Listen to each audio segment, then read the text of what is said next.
tout le monde, bienvenue à une autre capsule pour le psaume 23. On avait commencé ensemble à regarder le psaume 23 et aujourd'hui on va continuer encore. Pourquoi je fais ça en des petites capsules peut-être entre 15, là, c'est ainsi entre 15 et 20 minutes. Je crois que c'est juste une portion qui est bien, pas trop long à écouter, au lieu d'arriver puis de faire une heure et demie d'enseignement. Ce qu'on fait, on le fait en plus petites portions, entre 10 et 20 minutes, ça c'est le maximum qu'on essaie d'aller, mais 15 minutes souvent, ça arrive parce que ça va tellement vite, surtout quand on commence à ouvrir la parole de Dieu, c'est comme wow, on peut passer du temps à l'infini. Fait que je vais voir avec vous, Psaume 23, on a parlé verset 5, tu oins d'huile ma tête. Fait que Seigneur Jésus, on veut que le Saint-Esprit parle à nos cœurs au travers de ces versets. Que tu viennes graver dans nos cœurs ce que tu veux faire, autrement dit, que tu nous emmènes plus loin avec toi. Et on te remercie à l'avance. Parce que, Seigneur, on a besoin de toi pour grandir. C'est toi qui nous donnes, nous voulons le faire. Et on veut te dire merci, Jésus, nous accompagner durant notre marche. Amen. Fait que Psaume 23, verset 5, tu oins d'huile ma tête. On avait regardé un petit peu, je sais qu'on avait parlé dans peut-être des capsules précédentes, mais tu oins d'huile ma tête, l'onction sur nos vies est vraiment importante et capitale. Je ne peux pas vivre une vie chrétienne sans l'onction de Dieu.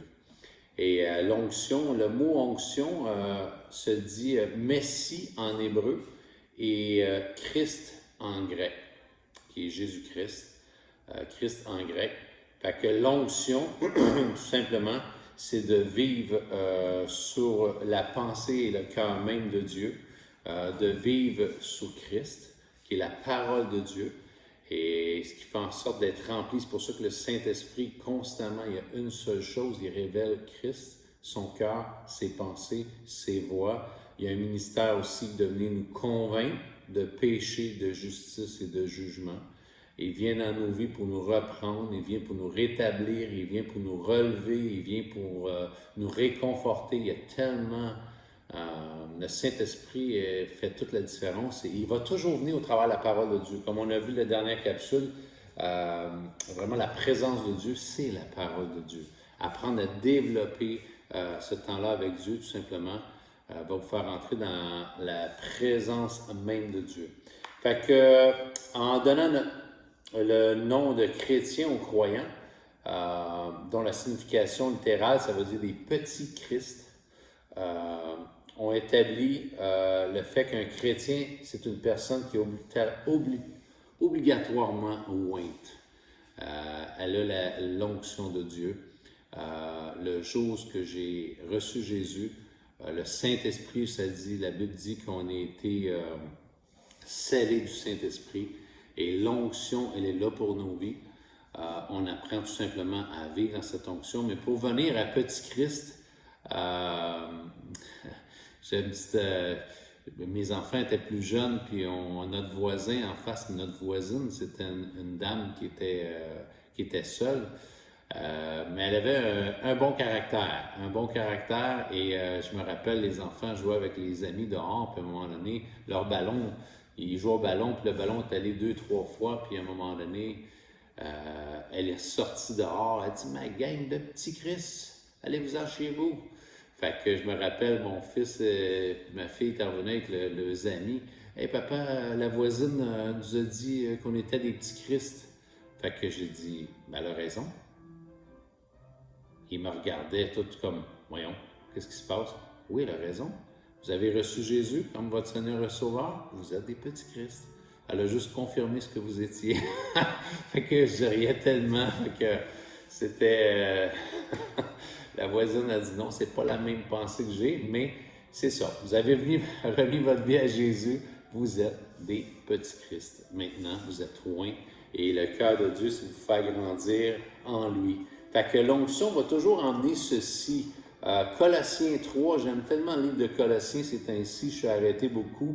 Le livre de Colossiens 3, ça dit « Laissez régner souverainement dans vos cœurs la paix instaurée par le Christ.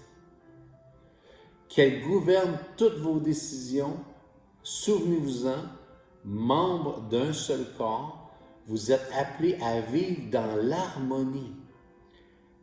Apprenez enfin à vous montrer reconnaissant. Que la parole de Christ réside et vive au milieu de vous dans toute sa richesse.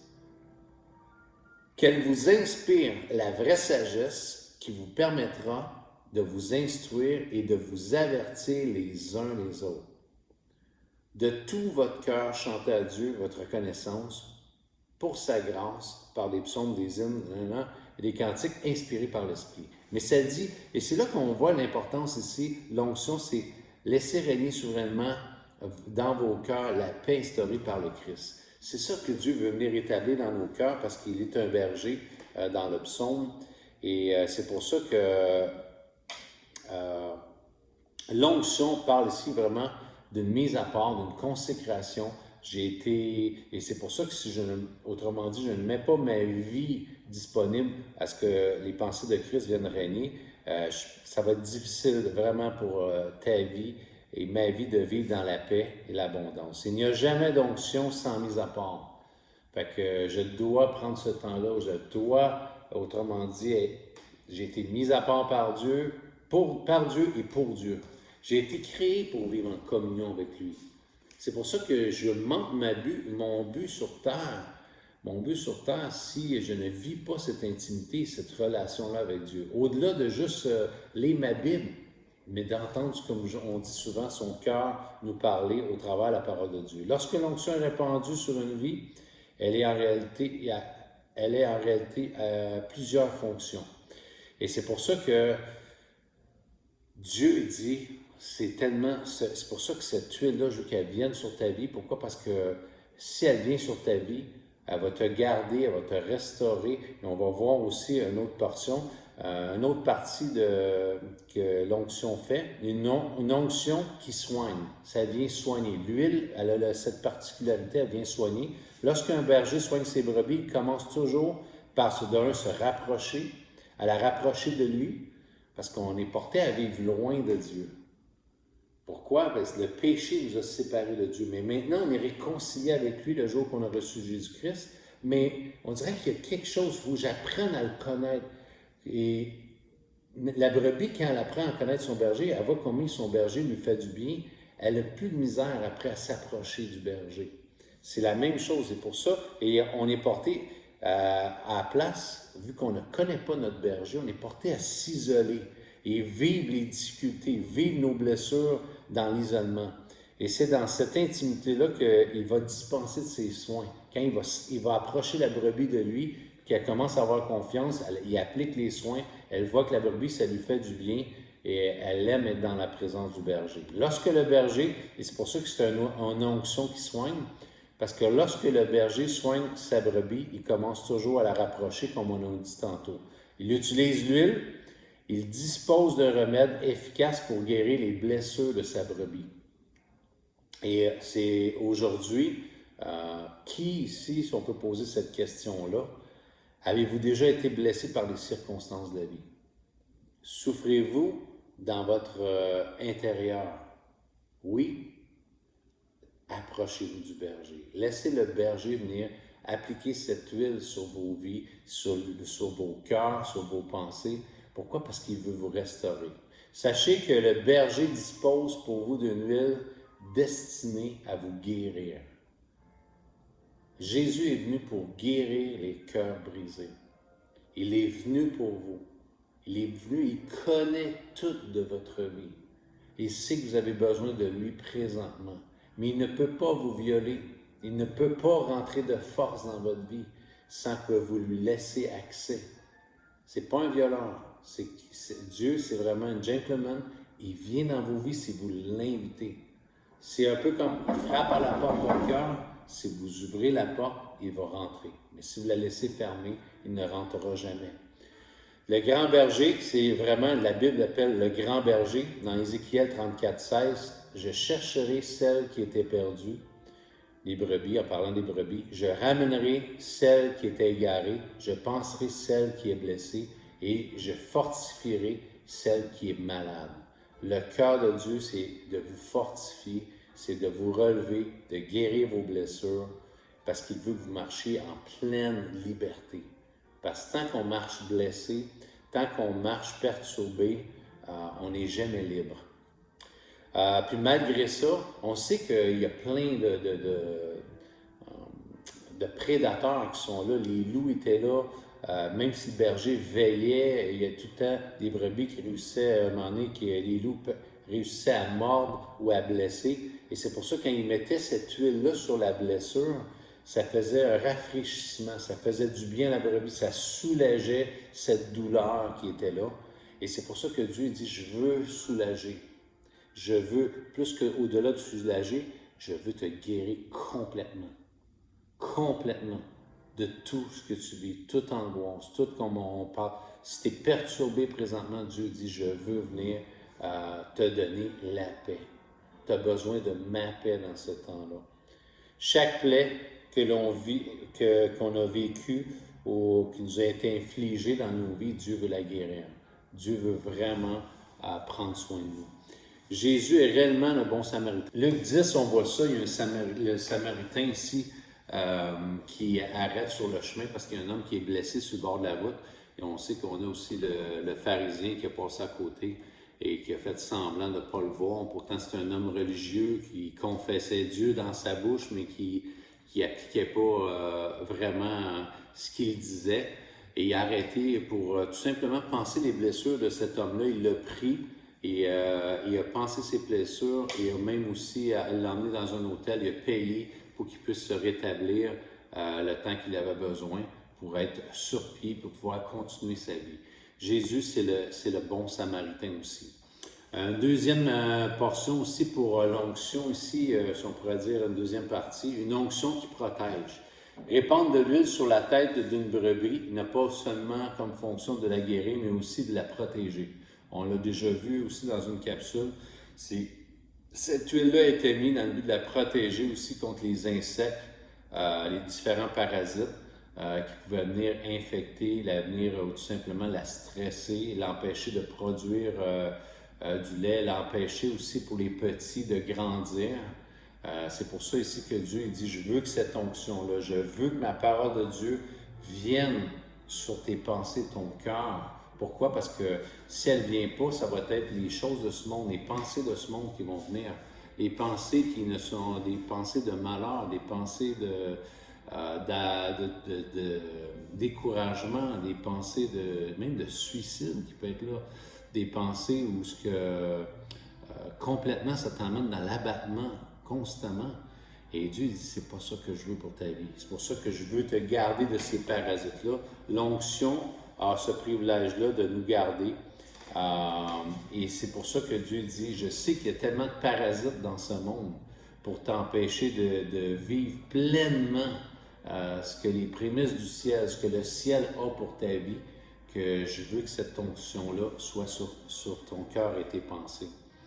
La précieuse onction, la présence du Saint-Esprit vient non seulement pour adoucir les irritations qu'engendre la vie, mais elle nous permet aussi d'éviter toutes celles qui nous sont inutiles. Il y a beaucoup de choses qu'on n'a pas besoin de garder dans nos vies ou qui ne sont pas importantes dans nos vies. Une des choses, moi je trouve c'est important avec Dieu, ça m'a appris à dédramatiser les situations. Il arrive quelque chose, puis c'est comme, OK, stop. L'onction de Dieu m'a appris ceci. Dieu dit, sache que je suis Dieu. Dans toutes circonstances, sache que je suis Dieu. Je suis en contrôle. Fait que dédramatise ici. Le diable veut nous faire voir la chose, il veut nous faire voir de sa façon pour qu'on puisse s'en faire, qu'on puisse se faire du sang de cochon, comme j'avais déjà dit dans une capsule, qu'on puisse s'inquiéter, qu'on puisse... Mais Dieu dit, non, attends, là, dédramatise ici. Je suis en contrôle.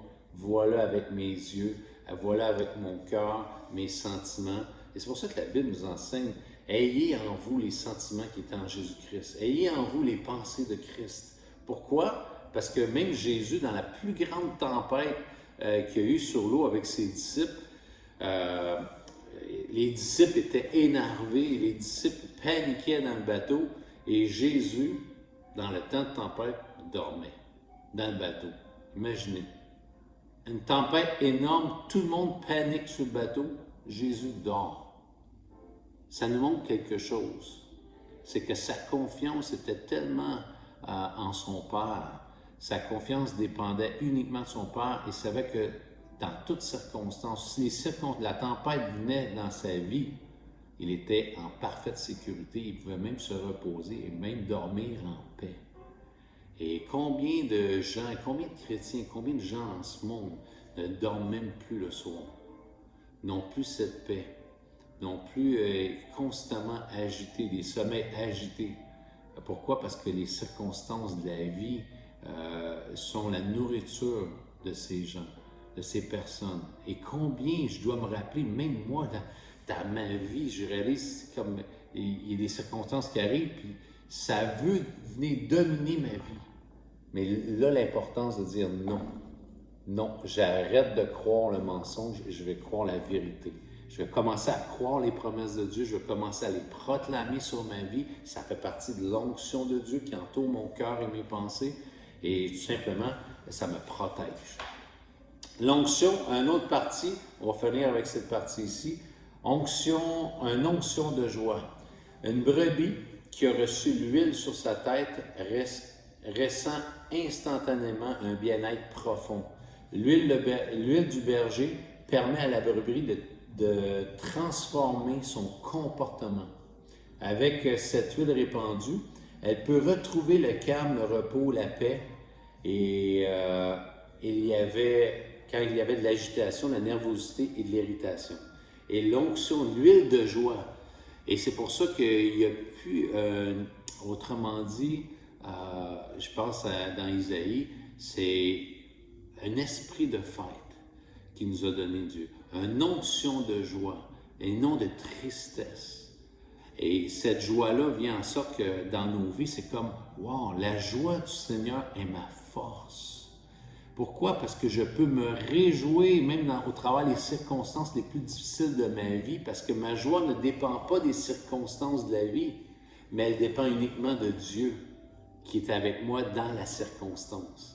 Et c'est très différent ça, parce que souvent notre joie elle dépend, il y a quelque chose qui est arrivé dans ce monde qui fait en sorte que j'ai gagné à la loto, j'ai une nouvelle auto, j'ai reçu un montant d'argent ou peu importe. Ma joie dépend des circonstances.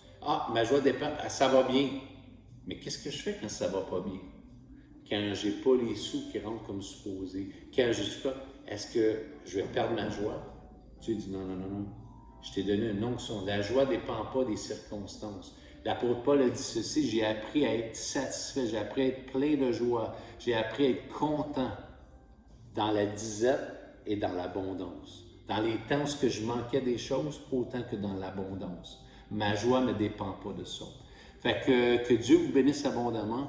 Laissez l'onction de joie régner sur vos vies. À la prochaine capsule, que Dieu vous bénisse.